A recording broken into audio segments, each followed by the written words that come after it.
নমস্কার, সোজা সাপটা সুব্রতয় আপনাদের স্বাগত জানাই। আগামীকাল অবশ্যই একটি অত্যন্ত গুরুত্বপূর্ণ দিন হতে চলেছে।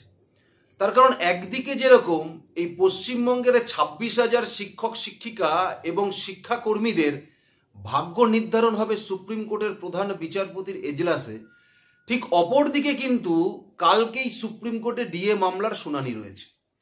এখন প্রশ্ন দানা বাঁধছে যে কাল কি সুপ্রিম কোর্টে ডিএ মামলার শুনানি আদৌ সম্ভব, নাকি ঠিক আবার আগের মতো ডিএ মামলার শুনানির ডেট পিছিয়ে যাবে। কারণ এর আগে আমরা দেখেছি প্রায় 13 বার ডিএ মামলার শুনানির দিনক্ষণ বারবার পিছিয়েছে সুপ্রিম কোর্টে। এই নিয়ে একাধিক সময় একাধিকবার প্রশ্ন উঠেছে যে কেন শুধু ডিএ মামলার শুনানিটাই বারবার পিছিয়ে যাচ্ছে। কিন্তু যারা মামলাকারী আছে তাদের ধারণা যে আগামীকাল ডিএ মামলার শুনানি সুপ্রিম কোর্টে হতে চলেছে। ইতিমধ্যে তারা দিল্লির উদ্দেশ্যে রওনা দিয়েছে। তাদের কথা অনুযায়ী যে যখন জুলাই মাসে ডিএ মামলার শুনানি সুপ্রিম কোর্টে উঠেছিল, বিচারপতি ঋষিকেশ রায় এবং এস ভাট্টির এজলাসে ঠিক এমন শেষ মুহূর্তে উঠেছিল যে সেখানে সময় খুব কম দাঁড়িয়ে পড়েছিল শুনানির ক্ষেত্রে। সুতরাং সেখানে বিচারপতি ঋষিকেশ রায় এবং বিচারপতি এস ভাট্টি বলেছিলেন যে যেহেতু এক্ষেত্রে ডিএর সঙ্গে সঙ্গে আরও ভাতা যুক্ত হয়েছে, সুতরাং এই শুনানির ক্ষেত্রে বিস্তারিত শোনার প্রয়োজন আছে। সুতরাং পরবর্তী শুনানির ডেট হিসেবে 7ই জানুয়ারি তারা ধার্য করেছিল এবং বলেছিল 7ই জানুয়ারি তারা বিস্তারিতভাবে এই ডিএ মামলার শুনানি শুনবেন।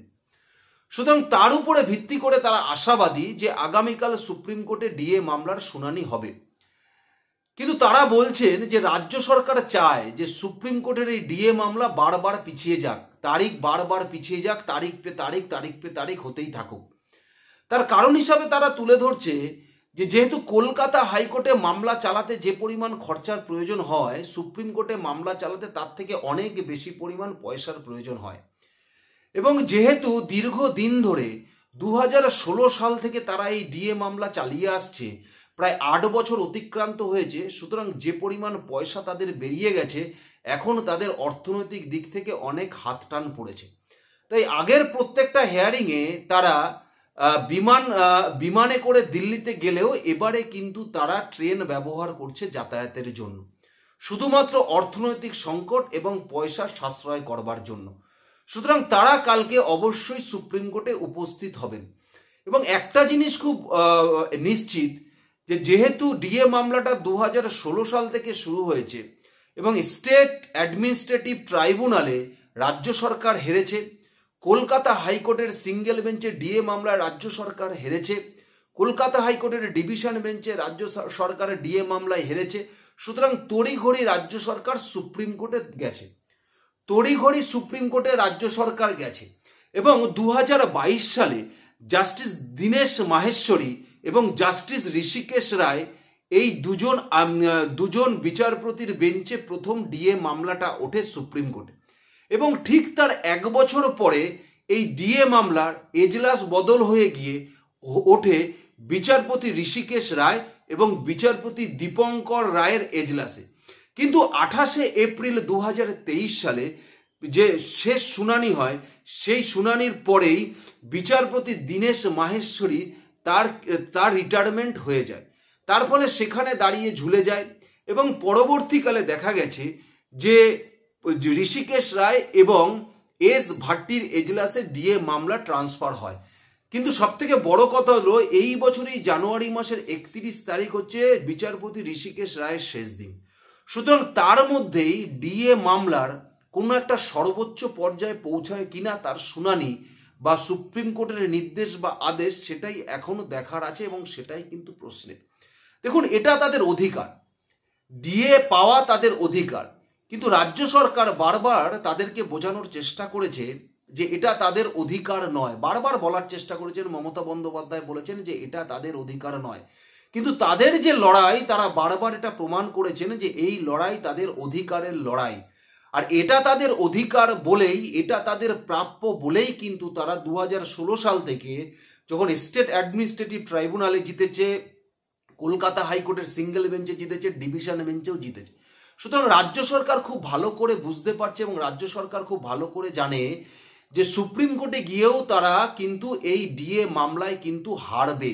সুতরাং শুনানি যদি একবার শুরু হয়েছে ডিএ মামলার ক্ষেত্রে সেরকম পর্যায়ে যে পুরোটা শুনানি সম্ভব হয়েছে, সেক্ষেত্রে কিন্তু রাজ্য সরকারের বিদায় ঘণ্টা বাজবে, কারণ এই পরিমাণে টাকা রাজ্য সরকারে দিতে গেলে দেউলিয়া হয়ে যাওয়া ছাড়া রাজ্য সরকারের আর কোনো উপায় থাকবে না। সুতরাং যে কোনো পরিস্থিতিতে এই রাজ্য সরকার চেষ্টা করছে যে এই ডিএ মামলার ডেট যেন বারবার করে পিছিয়ে দেওয়া হয়, কারণ যত ডিএ মামলার ডেট পিছিয়ে দেওয়া হবে সেক্ষেত্রে এই রাজ্য সরকার মামলা লড়ছে আপনার আমার ট্যাক্সের টাকা দিয়ে, সুতরাং গায়ে লাগছে না।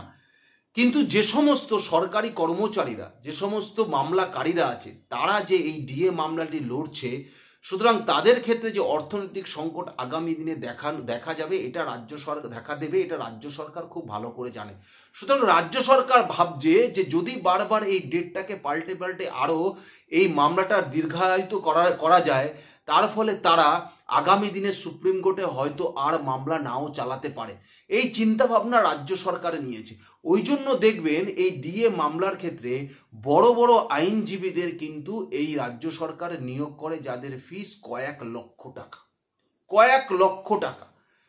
সুতরাং কি উদ্দেশ্য মমতা বন্দ্যোপাধ্যায়? কারণ মমতা বন্দ্যোপাধ্যায় খুব ভালো করে জানে যে এখন এই রাজ্য সরকারের কর্মচারীদের দেওয়ালে যেভাবে পিঠ ঠেকে গেছে, সুতরাং সমস্ত ভাতা বন্ধ করে দিয়ে আমি যদি এদের মাইনেটাও দিয়ে দিই, এদের ভোট দিয়ে আমি ক্ষমতায় আসতে পারবো না। সুতরাং এদের টাকা আটকে রেখে আমি যদি 1000 টাকা 1200 টাকা করে বিলিয়ে যাই শুধুমাত্র মহিলাদের, যেহেতু এই রাজ্যে ভোটারের 50% পুরুষ হলে 50% মহিলা, সুতরাং সেই ভোটটা যদি আখের মমতা বন্দ্যোপাধ্যায় গোছাতে পারে, সেই মহিলাদের 50% ভোটের মধ্যে দিয়ে মাত্র 15% ভোট, আর বাকি তো মমতা বন্দ্যোপাধ্যায়ের দুধেল গাইরা আছেই, যাদের ভুল বুঝিয়ে মমতা বন্দ্যোপাধ্যায় সবসময় নিজের দিকে রাখতে সক্ষম হয়েছেন। সুতরাং তাদের ভোটটা নিয়ে মমতা বন্দ্যোপাধ্যায় আবার ক্ষমতায় আসতে পারবে। কিন্তু বারবার এই ডিএ আন্দোলনকারীরা প্রমাণ করেছেন যে এটা তাদের হকের টাকা, এটা তাদের প্রাপ্য টাকা। তারা নবান্নের দোরগোড়ায় অবধি পৌঁছে গেছে। রাজ্য সরকার অনুমতি না দিলেও তারা কিন্তু কলকাতা হাইকোর্টের অনুমতি নিয়েও দীর্ঘদিন তাদের অনশন চালিয়ে গেছে। তারপরে দাঁড়িয়েও কিন্তু এই রাজ্য সরকারের কখনো হুঁশ ফেরেনি, রাজ্য সরকারের কোনো হুঁশ ফেরেনি। সুতরাং আগামী দিনে 26,000-এর একটা ধাক্কা রাজ্য সরকার যে সামলাতে পারবে না, এটা তো আমরা খুব ভালো করে বুঝতে পারছি।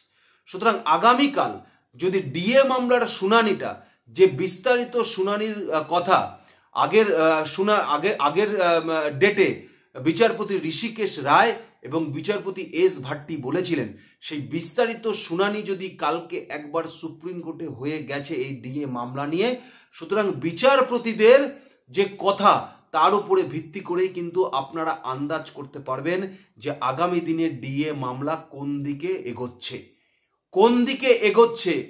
কারণ এই ডিএ মামলার ক্ষেত্রেও কিন্তু মমতা বন্দ্যোপাধ্যায় বিদায় ঘণ্টা অবশ্যম্ভাবী। কারণ মমতা বন্দ্যোপাধ্যায় এই ডিএ পশ্চিমবঙ্গের রাজ্য কর্মচারীদের এই ডিএ মেটাতে গেলে যে পরিমাণ অর্থের দরকার হয়, সেই পরিমাণ অর্থ মমতা বন্দ্যোপাধ্যায় এই মুহূর্তে দাঁড়িয়ে জোগাড় করার মতো ক্ষমতা নেই। আর নেই বলেই বারবার একটা সিঙ্গেল বেঞ্চ ডিভিশন বেঞ্চে হেরেও পিঠ বাঁচানোর জন্য সুপ্রিম কোর্ট অবধি দৌড় মেরেছে। সুতরাং আমাদের কিন্তু কালকে অবশ্যই দৃষ্টি থাকছে সুপ্রিম কোর্টের দিকে। একদিকে প্রধান বিচারপতির এজলাসে, অপর দিকে হচ্ছে বিচারপতি ঋষিকেশ রায় এবং এস ভাট্টির এজলাসে। সুতরাং আপনাদেরও নজর থাকবে, আপনারাও নজর রাখবেন এবং অবশ্যই আমাকে কমেন্টস বক্সে জানাবেন। ধন্যবাদ, নমস্কার।